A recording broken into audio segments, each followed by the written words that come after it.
दो संख्याओं को किसी भी क्रम में गुणा करने पर गुणनफल वही रहता है। दो संख्याओं का किसी भी क्रम में गुणा करने पर उसका गुणनफल जो प्राप्त होगा वो सेम ही प्राप्त होगा। जैसे 12 मल्टीप्लाई 13, 12 मल्टीप्लाई 13 करोगे तो कितना है, वही रहता है। तीन संख्याओं को किसी भी क्रम में गुणा करोगे तो उसका आंसर क्या आएगा, सेम ही आएगा। जैसे 15 मल्टीप्लाई 18 मल्टीप्लाई 10, तो इसका आंसर कितना आएगा, 2700 आएगा।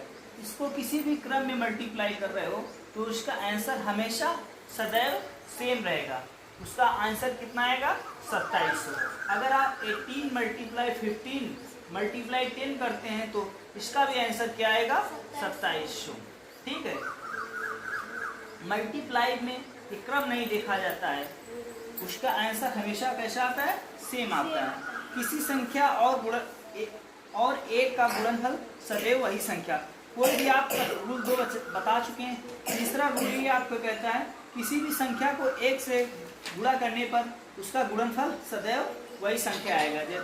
जैसे 72 14 मल्टीप्लाई 1, इसका आंसर कितना आएगा, 7214 आएगा।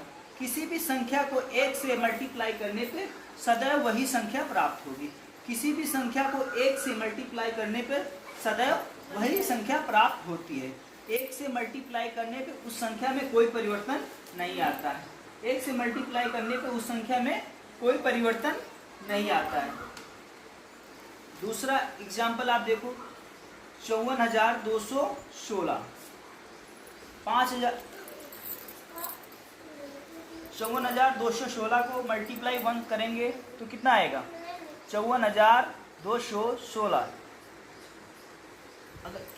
अगर कोई भी संख्या को 1 से मल्टीप्लाई करने पे आंसर क्या आएगा, सेम ही रहेगा, उसमें कोई परिवर्तन नहीं आएगा। तीसरा एग्जाम्पल क्या कह रहा है, 72,512।